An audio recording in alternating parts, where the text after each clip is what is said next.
ఎన్నికల కోడ్ అనేది త్వరలో వస్తుంది. ఎన్నికల కోడ్ వచ్చింది అంటే ప్రతి సంవత్సరము అందిస్తున్న సంక్షేమ పథకాలు లబ్ధిదారులకు అనేది అందించలేము. ప్రభుత్వం అందించే కనుక లబ్ధి చేరకపోతే వాళ్ళు కొన్ని ఎంగేజ్మెంట్స్ ఉంటాయి. సో ఎన్నికల కోడ్ వచ్చింది కదా అని చెప్పి వాళ్ళని ఇబ్బంది పెట్టి తప్పించుకునే పని చెయ్యకూడదు అని చెప్పి ముఖ్యమంత్రి వైఎస్ జగన్మోహన్ రెడ్డి గారు ఎన్నికల కోడ్ రాకముందే కొన్ని సంక్షేమ పథకాలకు సంబంధించి బటన్లు నొక్కి చాలా క్లియర్గా చెప్పారు. ఇది బడ్జెట్లో కేటాయించింది, ఆపే పరిస్థితి ఉండదు, మీ అకౌంట్లలోకి డబ్బులు వస్తాయి. వారం 10 రోజులు అటో ఇటు అయినా అంటే మళ్ళీ కోడ్ వస్తుంది, వాళ్ళు నొక్కనియరు కాబట్టి ముందే నొక్కుతున్నా, కానీ డబ్బులు మాత్రం వస్తాయి, మీరేమీ టెన్షన్ పడకండి అని చెప్పి చాలా క్లియర్గా ఇంతకుముందు జగన్మోహన్ రెడ్డి గారు చెప్పిన మాటలు. తర్వాత ఎన్నికలు కూడా ఎలక్షన్ కమిషన్ చేతిలోకి పవర్స్ పోగానే చంద్రబాబు చక్రం తిప్పి అన్నింటినీ ఆపేశారు. చివరికి హైకోర్టు ఆర్డర్స్ ఇచ్చినా కూడా, హైకోర్టు తీర్పు ఇచ్చినా కూడా ఎలక్షన్ కమిషన్ దాన్ని తొంగలో దొక్కేసే పరిస్థితిని, అంత దారుణమైన అధ్వాన్నమైన పరిస్థితిని మనం చూసాం. అండ్ ఆ మీన్వైల్ గ్యాప్లో ఎన్నికలకు ముందు కరెక్ట్గా 3-4 రోజుల ముందు ఇదంతా ఇంకేం చేశాడు టీడీపీ మీడియా, టీడీపీ జగన్ వాడుకున్నాడు, ఆ డబ్బులంతా దొబ్బేశాడు, ఆ డబ్బులు ఏమీ ఇవ్వట్లేదు, మొత్తం వాడుకొని ఇట్లా పక్కకు మళ్ళించేసి ఇప్పుడు నాటకాలు ఆడుతున్నాడు, వాళ్ళు అడ్డుకున్నారు వీళ్ళు అడ్డుకున్నారని కోర్టుకు పోయింది జగన్ సర్కార్.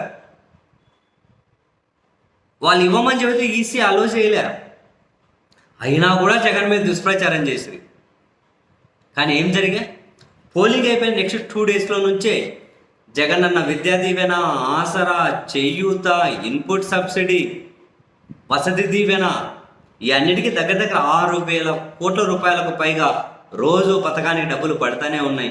ఇప్పటికి 6,000 కోట్ల రూపాయలు లబ్ధిదారుల అకౌంట్లో పడ్డాయి. అవును, పోలింగ్ అయిపోయింది, మళ్ళీ కొత్త ప్రభుత్వం వచ్చిన తర్వాత ఈ నిధులు చూద్దాంలే, వాడుకోవచ్చు.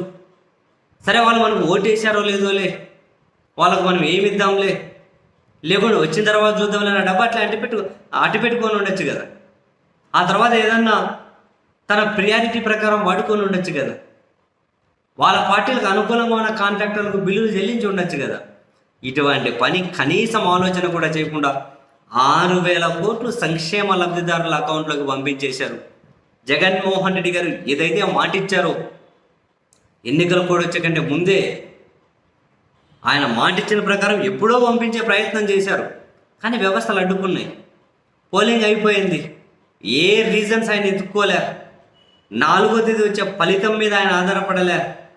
మాటిచ్చాం, ప్రతి సంవత్సరం అందించాం, ఈ సంవత్సరం వీళ్ళు అడ్డుకోవడం వల్ల ఆగిపోయినాయి. సో ఇప్పుడు ఆ అడ్డుకునే ఆప్షన్ లేదు, అవకాశం లేదు, అవసరం లేదు, కాబట్టి పంపించేద్దామని చెప్పి పంపించేశాడు. ఇంతకు మించిన జెన్యూన్గా ఒక నాయకుడు ఉండడం, కులం చూడలే, మతం చూడలే, పార్టీ చూడలే, ప్రాంతం చూడలే, జగన్ తీవ్రంగా ద్వేషించి మొన్న ఎన్నికల్లో ఓట్లు వేసిన వాళ్ళకు కూడా ఒక ఊరిని రెఫరెన్స్గా తీసుకుంటే ఆ ఊర్లో టీడీపీ వాళ్ళకి ఎక్కువ పథకాలు అందినాయి. వాళ్ళు అన్ని తీసుకొని కూడా మొన్న టీడీపీకి ఓటేసిన వాళ్ళు తెలుసు, నాకు కూడా కొందరు అట్లే. అంటే అటువంటి వాళ్ళకు కూడా ఏవి కారణం చూసి స్కిప్ చేయలేదంటున్నా.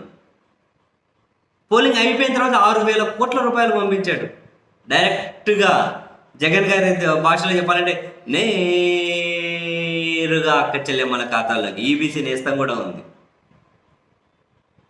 ఇచ్చిన మాట నిలబెట్టుకోవాలి, అది లేకపోతే నాయకుడిగా మనం ఎందుకు అంటారు. నిలబెట్టుకున్నాడుగా.